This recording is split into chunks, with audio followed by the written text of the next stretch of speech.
નમસ્કાર ખેડૂત મિત્રો, મારું નામ લકુલી સટાલિયા છે અને હું ગામ માધવપુરા, તાલુકો સાવલી, જિલ્લો વડોદરાથી બોલું છું.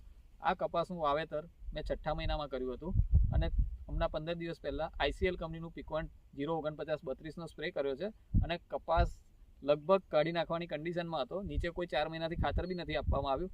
તેમ છતાં પણ તમે જોઈ શકો છો કે Piquantના ઉપયોગથી 15 દિવસની અંદર ફરીથી નવી ફૂટ આવી ગઈ છે અને જોરદાર ફૂટ છે અને સારું એવું ફ્લાવરિંગ બી સ્ટાર્ટ થઈ ગયું છે. તો હું દરેક ખેડૂત મિત્રોને એમ જ કહીશ કે એકવાર તમે ICLના ગ્રેડ વાપરો. Piquant છે, સ્ટાર્ટર છે, બૂસ્ટર છે, તો બહુ સારા એના રિઝલ્ટ મળશે. અને 4 મહિનાથી આપણે નીચે કોઈ ખાતર બી નથી આપવામાં આવ્યું. તો આ તમે જોઈ શકો છો કે 15 દિવસમાં Piquantનું કેટલું સ્ટાન્ડર્ડ રિઝલ્ટ મળ્યું છે આપણને.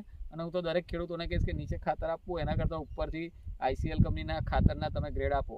હવે આપણે એના પછી સ્ટાર્ટરનો સ્પ્રે કરવાના છે, તો એના બી રિઝલ્ટ હું 15-20 દિવસ પછી ફરીથી તમને એક રિવ્યૂ આપીશ કે કેવું છે, શું નહીં. તો ખેડૂત મિત્રોને મારે એક જ વિનંતી કે તમે હવે નીચેથી ખાતર આપવાની બદલે ઓછા આપો અને ઉપરથી તમે વોટર સોલ્યુબલ ખાતર ICL કંપનીના જ વાપરો અને એના રિઝલ્ટ ખૂબ જ સ્ટાન્ડર્ડ છે. મેં મારી લાઈફમાં બધા જ ખાતરો વાપર્યા છે, પણ આના જેવું રિઝલ્ટ મને મળ્યું નથી.